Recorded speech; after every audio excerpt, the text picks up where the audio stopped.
Is it going to switch? Yes. What's up, everybody? Welcome to The Forge. We got another great episode for you. And if you don't know who's with us, well, you've been sleeping because we've been announcing it all week long. So, Billy, why don't you say hello to everyone in the chat and introduce our special guest? Well, as Beetlejuice would say, it's showtime. What's up, everybody? Billy the Kid here. Hello to all of you in the chat. We got Big M, we got John Doe, Derek Autocorrect Primers in there, Primal Parodies, Big Easy. Guys, what's up? Thanks for joining us so early, but we've got the one, the only, him Grimlock, Gregg Berger, here with us tonight, live on The Forge. So, Greg, give everyone a big hello. Thank you for joining us. Let's go. Me no bozo. I only go where I'm invited. I thank you very much for having me. Let's go, as your chat room is saying. Watching, listening, go. That's it. And so what we just ask everyone in the chat, if you have questions for Greg, now nothing's off. The only thing that's off the table is politics. We won't talk politics or anything like that. But if you have any questions, Transformers, or anything of his repertoire, if you want to hear more about Odie and Garfield, please let us know. And we'll do our best to get your question. But I know Billy's just been chomping at the bits because we've got the 40th anniversary of the movie. Greg's got a ton of cool places where he's going to go. There should be a game called Where in the World is Gregg Berger? So that'd be fun. Dress him in red with the hat, and a fedora, whatever it may be. And so that would be a cool kind of social media. Where in the world is Gregg Berger today? But yeah, we're excited because 40th anniversary on a movie that really shaped a lot of our childhoods and things like that. And we were just talking earlier about that Transformers the movie and saying, hey, can you imagine, the kids that got Prowl and they got Optimus Prime and they got these toys right just for the movie and brought them with them and then just saw those characters. But you know what? There was one that survived, and he's here with us, so that's great. But Billy, I'll let you go.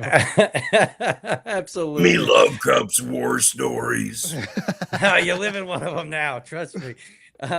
Anyway, 40 years of Transformers the movie, nearly a full lifetime of Transformers, right? Like that's been you.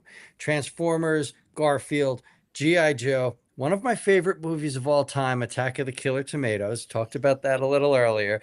You've got a history like none other. So before we get into questions and things like that, how has it been? Like, what has it been like having such a storied career? Well, the new cars say that they can see around the next corner, but the truth is they can't. Neither can I, neither can anybody. We just did what we did as we did it. That's my whole philosophy of allowing your life to unfold in front of you. But my goal has always been and will always be to exceed expectation when I'm in a studio trying to create. So pat on the back to everybody involved, but big pat on the back to Wally Burr, who directed both G.I. Joe and Transformers. And, the other side of the studio glass when you're recording has all the pieces of the puzzle. He would direct from the story Bible, from the storyboard. And honestly, some people would complain, but the truth is we would be there till he got what he needed, and then we would move on. But look to your question, at the longevity of what we all created together. Yeah. It blows my mind. And you said, where in the world is Gregg Berger? I literally have convention invitations from all over the world. And the travel opportunities are unbelievable, but also just the love and loyalty on the other side of whatever signing table I'm sitting at. It blows my mind. And it's you, to your question, it's humbling and empowering at the same time. You know, it's both. You're like, look at me, but also fandom joins the party one at a time. They either embrace what you're doing or they don't. And if you're a hotspot, as I've been, uh, you just wake up grateful every morning. Honest to goodness. And the Garfield franchise is nearly the same age as GI Joe and Transformers. So how old am I? I Here's the got you. here's the sound of go. No. Please. Here's the sound of Odie being kicked off a table.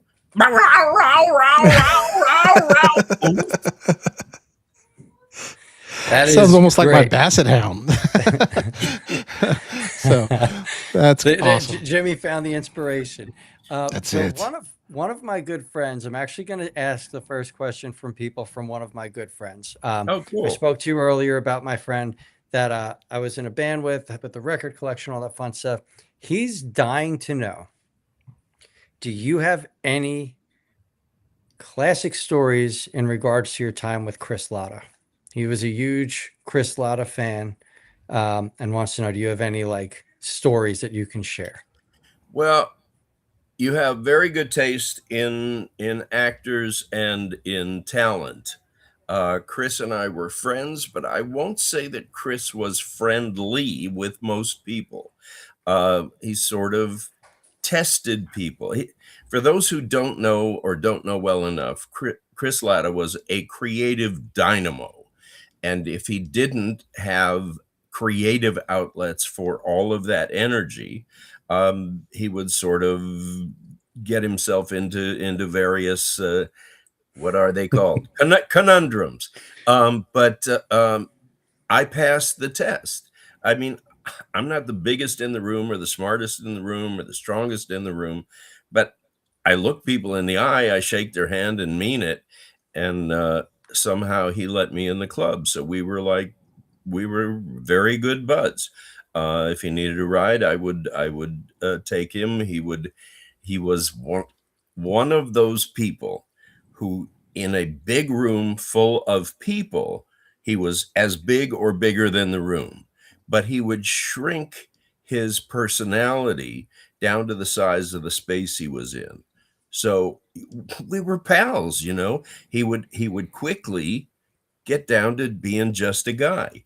But like Robin Williams, I'm not comparing them, but I'm comparing this aspect. He would inflate with the size of the audience. Okay. How's that? That's awesome. That's great to know. And I totally understand the Robin Williams reference. I was watching an interview with him where he just started feeding off the crowd. Instead of finishing the interview, he saw what the people were reacting to and just cut and went right into it and fed off those Yeah. people. And so I get the reference Well, fully. for what it's worth, I worked on Mork and Mindy for 2 years with Robin, and when everybody was there, he would fly and do things that are undoable and make the impossible possible.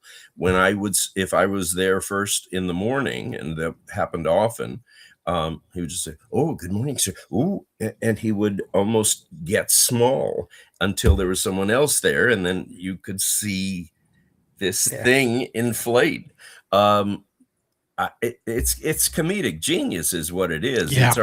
It's artistic genius, and there's a lot of people. This sounds ridiculous, and it sounds like it couldn't exist in the same person, but there are introverted extroverts and extroverted introverts when they're comfortable, and Yeah. those people are always interesting to me. Yeah, that's a really good way to put that. I actually never would have like looked at it that way, but coming from an entertainment like background, I totally get it, because Yeah, I always try to explain to people, like, there's a switch that goes off, right? Like, Yep. you could be you and you're your humble self as you're sitting here talking, but all of a right. sudden it's time to do something for that crowd, and there's this switch that changes who you are. Like, it's just night It's and day. it's that love thang, THANG. Exactly. I see a question in the chat that I like, and I think Jimmy sees it as well. Do you have any Grimlock or Skyfire, Jetfire action figures? Like, do you have any figures of yourself? Let's put it that way. I have been gifted with many. I have uh, sort of handpicked many. I was gifted with a masterpiece Grimlock that I still have uh, Nice. at a TF Nation and at a Skyfire at another TF Nation. But in my travels, and also a lot of times if I work for a studio or a gaming company, they are kind enough to gift me with whatever it is that I was working on. But I also have tiny Grimlock pins and Energon swords and things that I just have seen and acquired over the years. So yeah, I mean, no one thinks this stuff is cooler than me. Yeah. I'm not the guy who goes blah blah blah blah my line. No, I'm in for the ride. And geez, I've traveled with Flint Dilley and Ron Friedman and a lot of the creator writers, and so I get kind of that overview in a much better way now, sort of peer to peer, than when we were on one side of the studio glass, all of the performers, and on the other side we couldn't hear their conversation. But Flint Dilley said that when it was the most heated, it was, you probably thought you were all in trouble, but we were actually just ordering lunch. Noel Lander! That's funny. That's awesome. Yeah, and So- a lot of the storyline was influenced by the toy line, where they would emphasize certain things and de-emphasize other things. But, and I've made this point to them, it was some sort of magical conglomeration of people who could only be as excellent as they were. So no matter what was coming at them as writers, what evolved was character driven, story driven. They just knew how to write. You can't stop knowing how to write, because you're also trying to do a little balancing act with merchandising, and so we're all the winners. We're all the beneficiaries. The audience, the actors, the producing staff, the production team, the artists, everybody. It just sort of was a golden age of doing stuff that stuck. And you, if you could create a viral video, everyone would do it. And Yep. this has Yep. been a viral phenomenon that happened because of all the elements, not a single element. Well, yeah. But I'll Absolutely. tip my hand to fandom every time as the missing part of the ensemble, but not missing at all.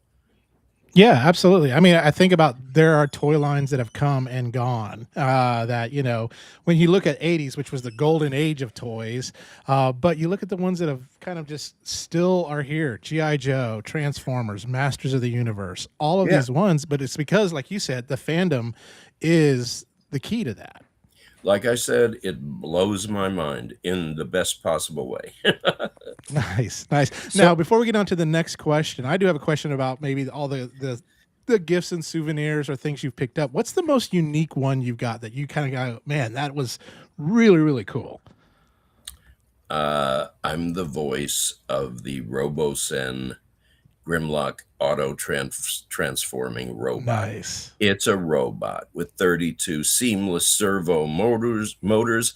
I start yelling at you before you even get me out of the box, telling you that you're doing it wrong, or whatever it is I'm telling you.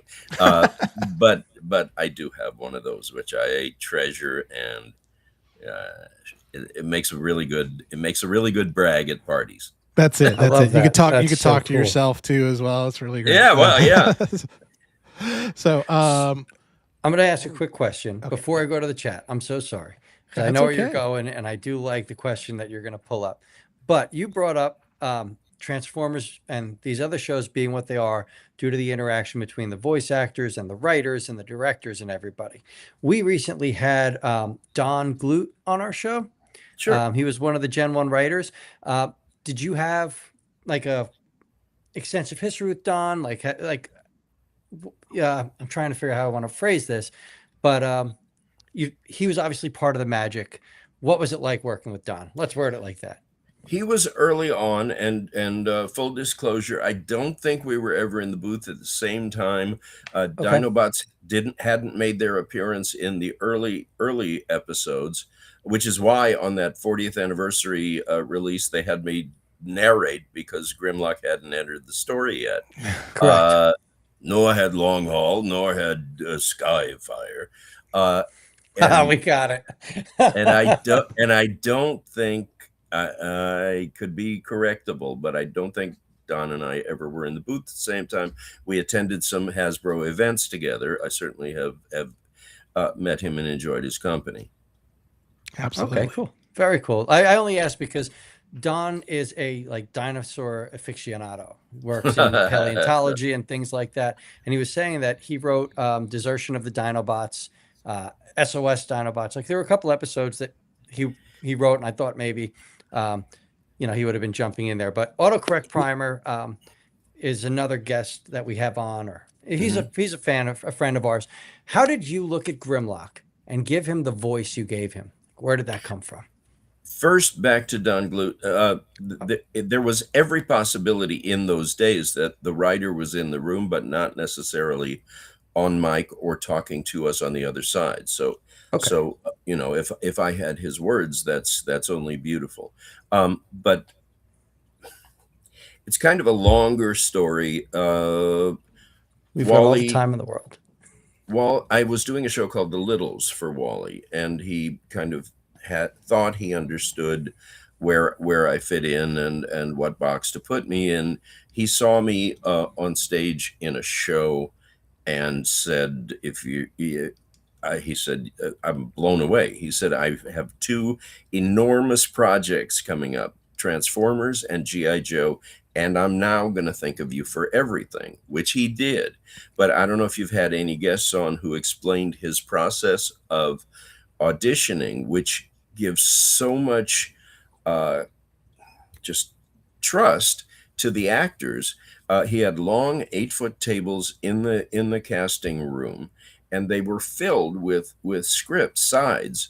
And he said there was a sign that said, "Pick 3 that you think show you best." So everybody was given a shot at an awful lot of things. I saw Grimlock, and the first thing I read in the breakdown was big muscle, small brain. Big muscle, small brain. Hinged jaw, hinged jaw. So little by little, and I'm a real advocate for acknowledging the collaboration between the writers, the artists, and the actor. So there's all these clues in a breakdown, and they mentioned that although he's a friggin' badass, he also has a childlike quality that speaks to his smaller brain. Although they gave me a brain later on, but I put it all together. I saw the hinge in the artwork. I saw the metal mechanical aspects in the drawing, like a schematic. And you just sift things around in your head and try to add a third dimension, because the truth of the matter is they're never casting a voice, they're casting a character. So the more you can invest into sort of stepping into those talons, into that jaw, into that everything, the more three-dimensional what you furnish to them in an audition, and the more you kind of take chances and surprise yourself at the same time you're hopefully surprising them. That's where it comes from. you know, me no like you. There's things that make him him. And at the same time, tell Grimlock about petrol rabbits. There's this wide variance in what he's capable of. A lot of times at conventions, they'll say, "Did you feel like he was too silly? Did you feel like he was too this, too that?" And the truth is, I just wait for a script. I get a script. I'm Cinderella going to the ball. So I just assume that my task is to get from point A to wherever the end of the episode is, usually back to point A. And that's how I approach my work. That's how I coach. That's how I read the whole thing. But you have to invest enough of yourself so that the material's reaching out to you while you're reaching out to the material. Anyway, that's where I went. I got a call late one evening from Wally Burr, who said, Hasbro and Sunbow love you for Grimlock, but there's a concern. I said, what's the concern? He said, are you the world's best auditioner? Or are you going to be able to maintain and sustain this tonsil buster? And I said, put me in, coach. I'll hit it out of the park. I worked with a guy who coaches heavy metal singers, and I said, I got a voice thing coming up that's going to require, I don't want my career to last a week. I want it to last a lifetime. And so I learned techniques for relaxing the throat while you're sort of creating a compressed sound like that. Wonderful. Me smart. Oh, that's great. Yeah. I always thought of like Grimlock. I mean, he's, not like, was he too nice, too this, too that? I always thought of him like a big kid, He is a big kid. Yeah, he's a kid. Like kids get angry really quickly. They have childlike wonder. They can change on the dime. And that's what's really cool. And very simple. The world's very simple to them. They also think that they're best suited to be the leader. But if you stop and think about it, a more measured Optimus Prime as leader is better for everybody. That's right. That's right. Absolutely. I have a question for you. Over the years, you've voiced many, many characters.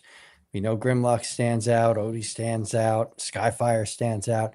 Is there any character you voiced? Blink the mouse, Harry the alley cat. The Grumble. Like, I couldn't believe It's Bravo, Blina, sit down. Like, I love that, dude. That's so cool. But is there any character that just surprised you? Like, you didn't expect that character to go where it was going, and now it's this character that fans see you and still ask about that character. Like, can you do this voice, or what was it like doing this character? Is there any character that kind of stands out that really stood the test of time that you didn't expect it? Everything you just named. I'm just there to do the work. When it has a life that lives on after the session, that melts my heart and makes me feel great about everything. But there's no cause and effect. For me, there's just being as present as I can be. And when I started, there was no convention phenomenon. There was no real sense of connection to an audience. But that's the honest answer. Every time it happens, it makes me insane. It makes me so happy and grateful. And I'll be honest with you, I know a lot of very talented, very deserving voice actors who haven't had quite the same run of good fortune. There is a good fortune aspect to it, and I know it. We're a really respectful community for each other. I have, and others have, been in auditions and said, you know what, I really don't think this is a great fit for me, but you know who might be right for it. And we do that. I do it. Maybe I'm the naive idiot. Maybe I'm the only one. No. I know Welker has done it. Everybody has done it. Of course. Because we're sort of, look, if 50 people read for something and it's the core group of working actors who know their stuff, there's probably 50 right reads. And then it comes down to whatever's the best application for a given show. So it hurts when you don't get stuff. It feels great when you get stuff, but when you get it, it's probably everything you did right. And when you don't get it, it's probably nothing that you did wrong. Yeah, absolutely. Yeah. That makes We got a perfect couple, sense as well. yeah, we got a couple Yeah. cool things in the chat. They're not questions, but one person, Master Far, says, "I love you as Grimlock Greg, and I also loved you as Corn-Fed from Duckman." So, Well, somebody had to take care of the duck. and then Just G Squared said, him voicing Spirit and Odie are my two favorite non-Transformer roles he did on that. So really, really cool. Just seeing that. And I mean, just seeing like we were talking about earlier, a lot of the convention and the more specific conventions like Joe Fest and TF Con and things like that. But and you've been to a lot of conventions and meeting those fans and things like that. What would be one of your favorite convention moments that you've ever had? There's a million powerful ones, but there was one that sort of got me recently. Spirit says possibility and impossibility are states of mind. In my mind, there is only the possible, that which can be done. And through the whole course of the series, there's this epic battle with Storm Shadow, Keone Young, who I travel with a lot. We appear as Spirit and Storm Shadow. But they're respected adversaries. They respect each other. They're just on opposite sides. And it's all kind of interesting and spiritual and cool. So to your question, somebody came to my table and said, "I just wanted to tell you I'm Navajo Nation." And I said, "I already know where you're going. Diversity in casting. I would never have had the opportunity to play Spirit, but I tried to invest him with nobility and be a peaceful warrior and on and on." He said, "You don't know why I'm here." And I said, "Okay." He said, "I grew up invisible." He said, "No one looked like me or sounded like me when I was growing up." He said, "And then G.I. Joe came on, and he said there was this tracker named Spirit, and suddenly I felt like I was part of everything." I said, Awesome. "Just get over here and give me a hug. You just made my day, my week, my month." Yeah, that happened at a convention. So, and a lot of people, have had health problems in their youth or just, been willing to be late for school when we were on in the morning and then run as fast as they could. But they're just genuine, sincere, authentic stories and thank yous. And I'm thanking them from the other side of the table. Some powerful moments happen. Promise. Very cool. That's beautiful. That's great. That's an awesome story, actually. Thank you. Yeah, I like that one. Master Far, I'm going to jump on it, Jimmy boy. How did it feel to play Grimlock again in the Fall of Cybertron video game? Wow, your audience knows what's up. For real, there's a change in story canon in Fall of Cybertron in particular. It's Correct. my proudest moment. And Matt Teager, the game developer, met with me privately. He said, "You have to be Grimlock in this." He said, "But are you comfortable with a deeper, darker, more cinematic, more grainy Grimlock?" I said, "I've been waiting for that opportunity since the first day I did it." He said, "Hasbro hasn't heard you in a while. I don't want to insult you. Are you willing to lay down some tracks?" I said, "Let me at them. Let's do this thing. Let's show them where I am today and where we are." And I'm so appreciative for your insistence that it be me. And I think together we created a really memorable game and performance. Yeah, absolutely. That game was awesome. I don't we don't say Awesome. bad Great. words on this show. That game was awesome. I'm missing an adjective. Yeah. Yes. What kind of awesome? Really awesome. That game was really awesome. Yeah, it starts with luck. No. So we've got Honey Boo Boo, who first and foremost screamed that it's Gregg Berger. Honey Boo Boo wants to know, do you have a favorite catchphrase from a character? Oh my goodness. When we did the 86 feature, I feel like every line they gave me became a catchphrase, became a t-shirt, became a bumper sticker. It became part of pop culture. Me kick butt. I love Grimlock that. I was hoping you don't were going like to say. you. Me need new strategy. Me no kisser. And of course, me Grimlock no bozo. Me king. Of course. Of Gotta have course. that one. That's it. Of course. Sorry, I just pulled up the wrong chat over there. That's Hi, so honey boo cool. boo. Now, I wonder if that's the real Honey Boo Boo, right? Like, imagine That would that. be great, wouldn't No, it? you'll probably never know. She's No, like no. longtime Transformers fan on that. Now, And yeah, go ahead. I was going to say the other catchphrases are all Eeyore. I'm one of the Eeyores for Disney. Peter Cullen does it. I do it. A guy named Bud Lucky was doing it. But I get to hang around in the 100-acre wood. And honey Oh, boo boo, I hope you have a nice day because somebody oughta. It's I not I love love that. it. I love it. it's not I'm Our not done daughter, yet. yeah. Oh, go ahead. Oh, Go ahead. Go for go. it. It's not much of a tale, but I'm sort of attached to it. Thanks for noticing me. Yes. Oh, we're not supposed to Oh, have like fanboy moments. I Yeah. know. Ah! Well, the cool thing is like what I was gonna say is my daughter's name is Winnie, and we named her after Winnie the Pooh. And Wow. so it was really cool meeting Jim Cummings. Yep. And it was funny because he did the voice for her, and she just bawled like in fear. I was like, this isn't Winnie the Pooh. He's yellow. It's that kind of thing. But that Winnie the Pooh, Eeyore, the whole 100-acre wood cast, it always has a special place in my heart because it reminds me of my Absolutely. daughter.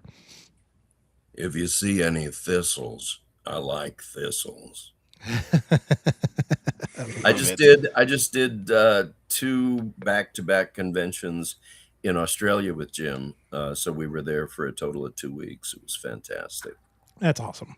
That's Honey awesome. Boo Boo says thank you, Eeyore.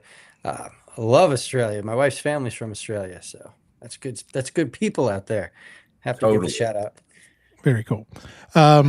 I do have another question because I know like voice actors probably play some pretty good pranks on each other and things like that. So, as long as it's PG-13, is there any really good, like, a memorable prank that you either played on one of the voice actors that you are great friends with? And I don't know, maybe it was in the sound booth, wherever it may have been. I'd love to hear it. Frank is spelled Frank Welker. Frank, well, first he turned to me and he said, well, it was this or college. But he could, when he wanted to, uh, go to in the studio while they were doing a rewrite or whatever, just to keep everybody having fun. He would create an imaginary payphone in the middle of the air. You'd hear the coins drop into it. You'd hear the dial tone. Then you'd hear his side of the conversation or the muffled other side of the conversation. So when we would all get tired and worn out and this and that. So it was more of an icebreaker than a prank in particular. But the prank that he was totally capable of playing and did was that he could he can do any sound that he can hear in it invent in his head. He made it sound as though the engineer's board on the other side of the glass was arcing and all the people pushed back from their chairs. Uh, and then he says, it's just me, guys. Oh, that's great. That's pretty I could memorable. see it. I could see it. I got some sound guy friends. They would be like having a heart attack, when that's going on. I don't know what he did, but it was good. That's great. That's funny as hell. That's real funny, actually. Uh, John Doe 4880.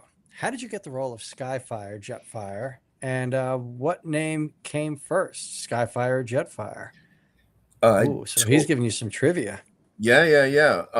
Wally was fantastic at saying, there's a new character being introduced. Does anyone want to read for it? And of course, everybody in the room would line up. But the auditions were individual and kind of one on one.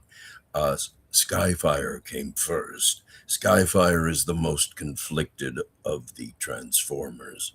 He was created Decepticon, lost in the ice, discovered Autobot, and doesn't really know who he's fighting for and who he's fighting against, but he does know Starscream was his friend. I love Skyfire came first. I got to work and they said, come in the booth. So I went in the others into the booth. They said, don't change anything. Everybody loves your performance. This is our guy, but your name is changing to Jetfire. I said, why? They said, we have legal online too. If you want to talk, I said, no, I'm good. We're all set here. So from That's that great. point on, he was Jetfire, and it was over a ownership of the name, even though it hadn't been used or some such thing. But it was a legal dispute. As a kid, Skyfire was one of those characters that always stood out because, like, everybody's different. I was a science nerd. So here's like the biggest Autobot, at that time. Yeah, And all he wants to do is be a scientist. He doesn't want that's this all he war. wants to do. And it was just so cool. And the voice that fit him, like your voice that you pulled out for him, was so fitting of him. Like it just fit the demeanor, it fit the character. And that's going to go segue into Just G Squared, who states, what do you do to prepare for a role as far as taking care of your voice, drink a specific tea, throat drops? Like, what do you do to prepare for things like this? Because I can imagine Grimlock's got to be a little tolling on your voice. Yeah, I mean, I tell coaching students, don't be the loudest talker in the lounge the night before. Don't be the last to leave. Realize it's your instrument and it goes where you go, and save that for when and if you ever finish. But you just want to, in general, be protective of the thing that's being so important to you. Yeah, all of that. Plus, we're in Los Angeles. You can vocalize on the way to a session. You can keep your voice warm. You can eat an apple to clear any mouth noise. It So that's a really important thing to have. Room temperature water, not ice water. And this all sounds kind of temperamental, but these are the tools of the trade. Of course, echinacea. If I feel something coming on, I take zinc. I'm not a hypochondriac, but I want to be aware if I can stop something at its onset. Better. Plus, I tell myself I don't have time to get sick. Anyway, that combination, and then there's part of it that's kind of like Malcolm Gladwell's Outliers. I've done my 10,000. It maintains that anyone is 10,000 hours of dedicated hard work away from mastery of anything. Yeah. I've done my 10,000 hours. If I was a rock band, I've loaded and unloaded the van and set up the drum kit or whatever. These are all dues that everybody pays. But so now I can kind of pick up the Stradivarius and play it, but I'm still protective of it. And I think anybody who uses it as much as we all do should be protective of it too. Yeah, that's a perfect way to put it. Coming from someone that I used it for years, my voice, and totally get it. My vocal coach had explained to me, he was a Broadway guy. You never needed to over project yourself because you always had that little microphone where they could control those levels. So Let if you the had a mic do the comfortable work. spot, Yeah. yes, exactly. Let the mic do the work. If you have a comfortable Hey, in spot, baseball, let the bat do the work. Right? yeah, In golf, Tiger Woods was never the strongest or biggest, but boy, the physics of how he let the club and the ball do the work, yeah, beyond there was belief. nothing like it. Right. So autocorrect primer in here. Once again, good old Derek. How is it? Autocorrect primer. Let's pay a little bit of attention to that name. That's great. he's a real character. He's a good guy. But how is it to voice video games, movies to cartoons? Is one easier over the other? It's an interesting question because I started in an era where it was customary to do ensemble recording. It's a lot more work for the sound mixer and the sound engineer. Just ask them. But I believe that whether it's the Arbuckle family or saving the galaxy, the energy is contagious when you can all work together.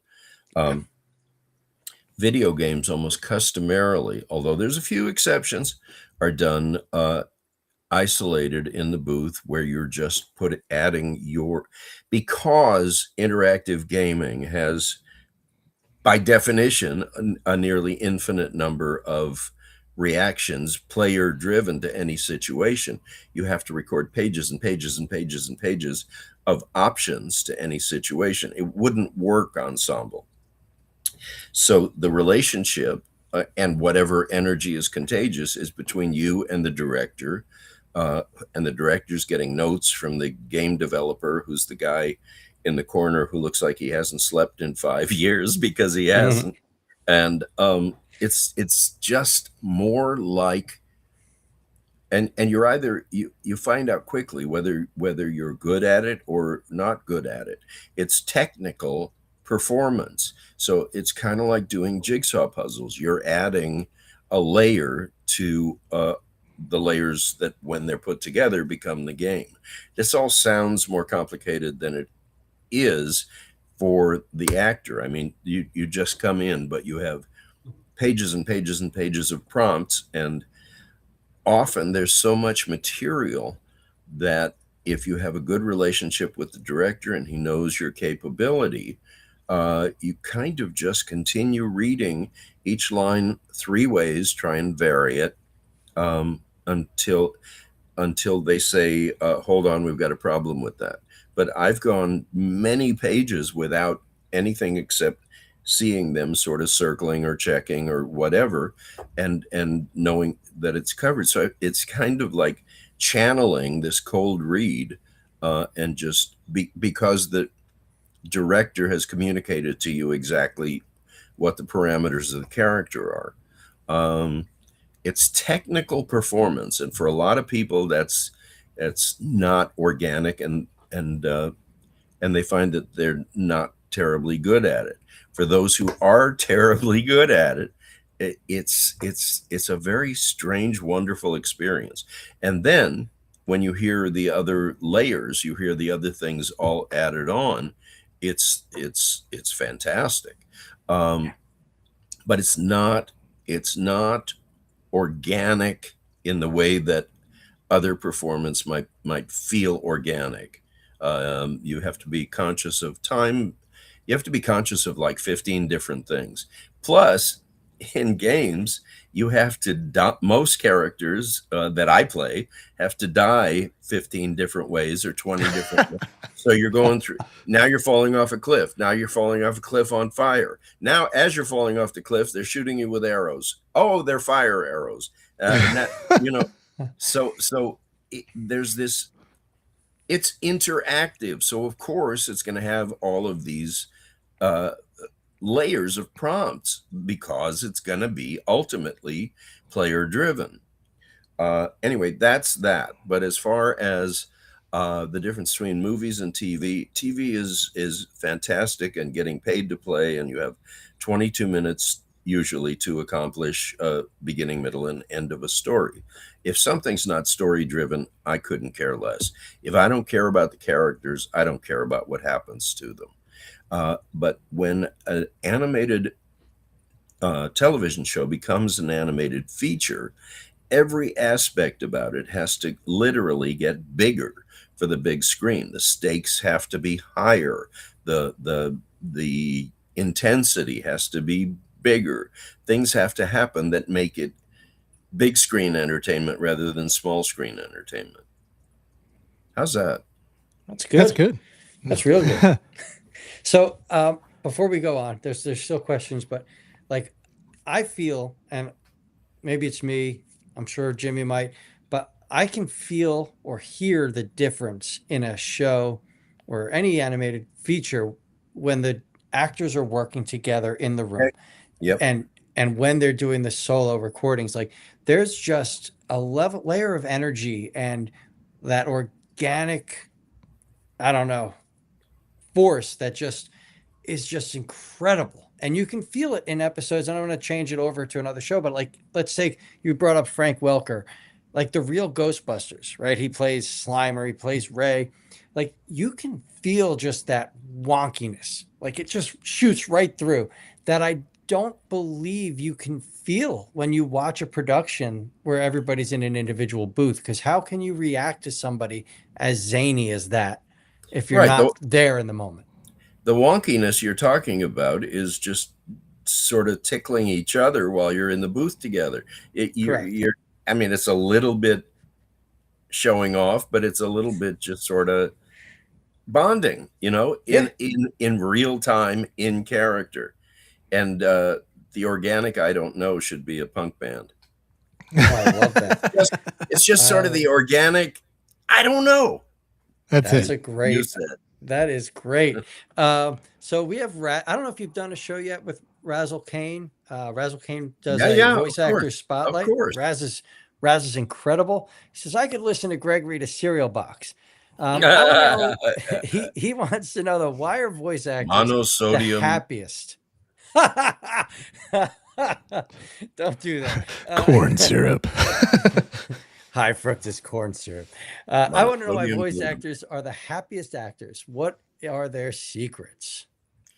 Jeez, I kind of agree with that because every voice actor I've come across seems to know what they want, know what they're doing, and just kind of go with it.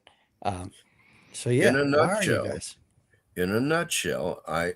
I mean, I don't know if that's true for every single one, but of the people I know, I mean, the only limit on what you're considered for is limits that you put on yourself. So as a performer, you have access to bad guys who get to chew the scenery all day long. You can be Skyfire size. You can be Frank Little size. You can be Squeak the Mouse and say, I get to eat all this cheese off the top of lasagna when Garfield gets lasagna. You can be Harry the Alley Cat 2 doors down, who says food tastes better marinated in a garbage can. You can be Long Haul and say, remove. I'm sick of all the dirt. Just let me merge to be destruct. What? I get it. I'm just loving it. I'm trying to remember. Devastator. Oh my God.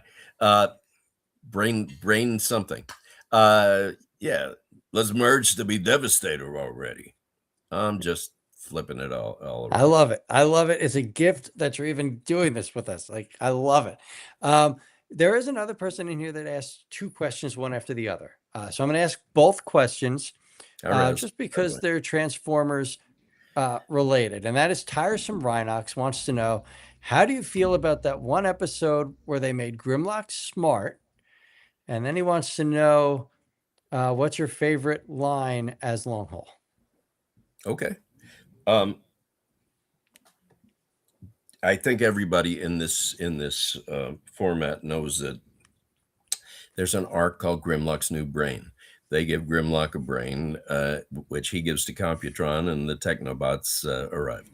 I said earlier that every time I get handed a script, I'm Cinderella going to the ball, and there was suddenly that one, an arc written by Paul David. So I thought, well, now how are we going to do this? And then I thought, I'm going to elevate my consciousness, because suddenly there's a big brain where a little brain has been all this time. And suddenly I, Grimlock, am created. And suddenly I, Grimlock, realize that having this incredible brain and this ability to communicate sucks. I want my tail swiped back. Who do I give this brain to? And that's exactly how it's got played, and I think that's the way it reads still. Um, uh, back to conventions. I have guys my age and their son or daughter and their son or daughter. So I'm seeing like three generations. That just lights me up like a Christmas tree. It's astonishing because when younger generations get, first of all, it's a bonding experience, father's son, father to daughter, whatever it is. But once they get introduced, and I keep going back to the same thing, it's character driven, it's story driven. But younger audiences see one episode and they say, I want to go along for the whole ride. So that's astonishing to me. Long haul, my favorite line is remove, remove, remove. I'd enjoy this outfit to be no dump truck. I love that. So he's just saying thank you because he's a huge long haul fan. He loves that you returned to him in Devastation. And I just think it's really great that we've got someone on here that's just a big fan of one of your characters that are not like Long Haul's not Grimlock, right? Like, yes, Devastator's Not an even. integral part, but there's nowhere near as much time on screen between the two characters. It's I true. just think And it's now Void Rivals, they're creating incredible storylines. Jetfire's back as a very prominent character. Yep. Nobody knows where it goes, but back to the audience, they're so allowing of changes in even changes in generations of Transformers, G1, G2, and on and on. But I know they're very vocal with emails and correspondence. But more often than not, it seems like they're willing to go where the creators are leading them and give it a chance and get a whole new incarnation sometimes, and get realignment. I heard it described as sort of between generations. It's all fascinating. It's amazing how real it is for so many people, including me. hold on. Somebody's busting our chops, Greg. Raz. Raz just stated, I just realized that Jimmy and Billy are the names of the Double Dragon guys. That's right. Yes. Damn straight, Raz. That's us. That's the Halloween special. I all right? just let myself go since the game. So Busted Flat in Baton Rouge. that's it. That's it. Too many of those chickens laying on the ground for the health.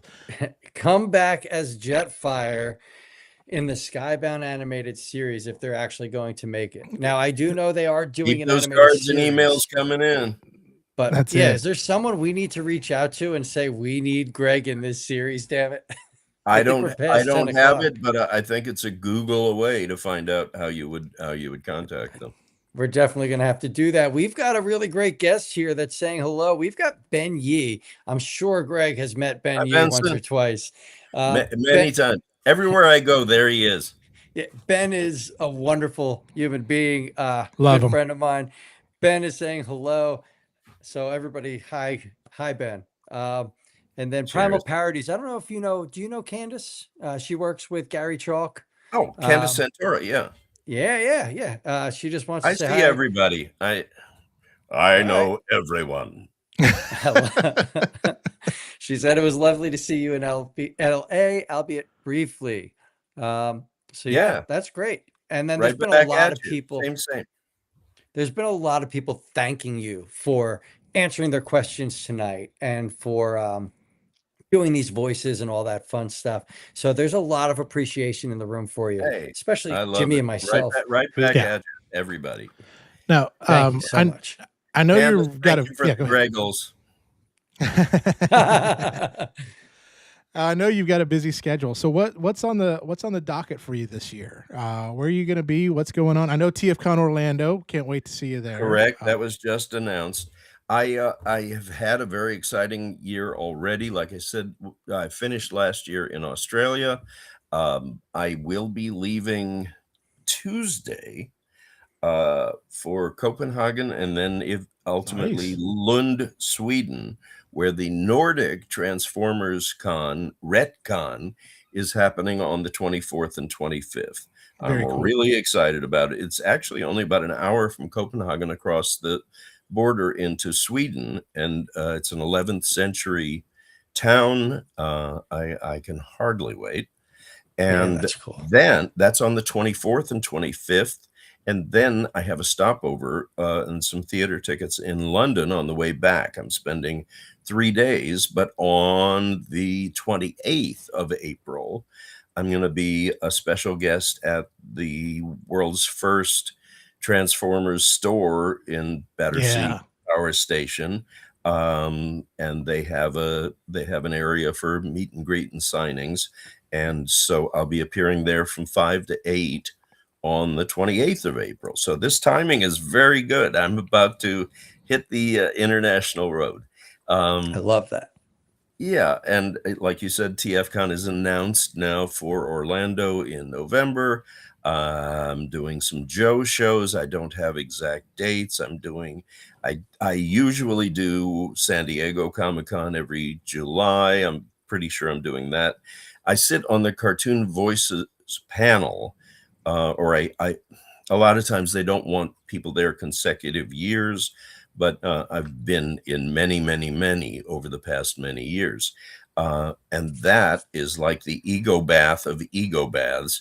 It's a room that holds probably 3,000 people, and it's overflow.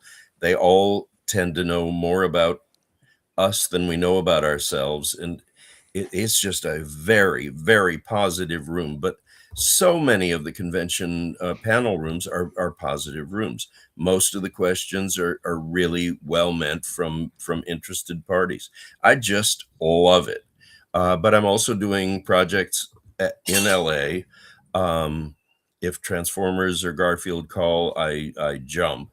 But the other things are all under non-disclosure agreements, and so you can't talk about them, and you can't talk about them, and you can't talk about them, and That's it. then they get released, and they say, "Why aren't you talking about it?" You're like, you told me not to. I just told me spent not to so say. much time not talking about it. That's it. But yeah, I mean, I really, bottom line, I love what I do. I do what I love, and I keep being allowed to do it. So how fortunate am I? That's awesome. I think we're the fortunate ones. No offense. Like, you've blessed us with so many characters and just memories. And thank you for that. Like, it's I just ain't no fortunate son. thank you. Awesome. Awesome. Actually, Well, I am a fortunate son. No, there we go. I try to keep it positive and pay it forward, and it's a really wonderful community. So I have a question. Is Raz this your says, first "See you time soon." going to a Nordic Transformers convention? First, yeah, I've been in various cities in Europe, and I love TF Nation in the UK, but this is my first venture into Copenhagen or Sweden. All right, because I was going to ask, like, are there going to be people cosplaying as like Viking Transformers? Like, I That can would be only so imagine cool. how Boy, cool these costumes are I going to hope be. so. Like, That my would be gears so started freaking going. cool. I I have hope to answer. so. I have to answer that question for autocorrect. No, this is a Muppet Show T-shirt, right? Oh yeah, which they're This is redoing the Dr. Rock and Cheat's Roller band. Coaster. Yeah, Rock man. and Roller Coaster. They're getting center stage in that in Disney. So, on that. So very very cool. Muppets Um, forever. there we go. That's it. But yeah, But I think yeah, we're out of say time. it, We're buddy. about out of time. So, Greg, thank you so much again. How'd I that mean, happen? yeah, we just have a lot of fun. That's what it is. So, the one last thing before we leave and everything like that. Yeah, I know there's probably people out there they're aspiring to be a voice actor and things, and they're doing voices, which it's really cool. But what advice would you give them, saying, hey, this is what you need. This is the best piece of advice I can give you if you want to be in this industry. Well, first, I would say take the word aspiring out of the sentence and say I'm a voice actor who wants to be gainfully employed. Nice. But I'm a terminal optimist, and I believe that opportunities arrive for people, and it's really important that you've done your homework if an opportunity does arrive, so that you're ready. The two strongest skills to pursue are acting class and improv class. Improv keeps you spontaneous in the moment with the ability to listen, and you don't go for a joke, but if there's a joke in the air, don't let it go by either. Um, Acting class, for all the reasons I just said, it's voice acting. And if the character is not imbued by you in 3 dimensions, if you don't know who it is, it doesn't matter how it sounds.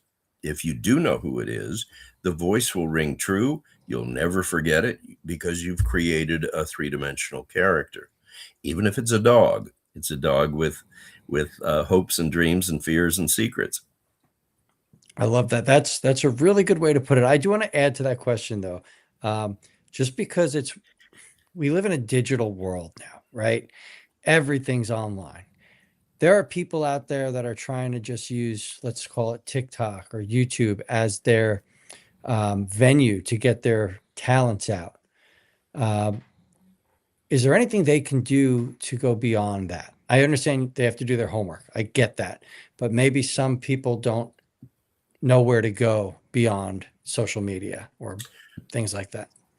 I think that's up to the individual. And if you've got something that makes you absolutely unique, individual, and the one and only, then I say go for it.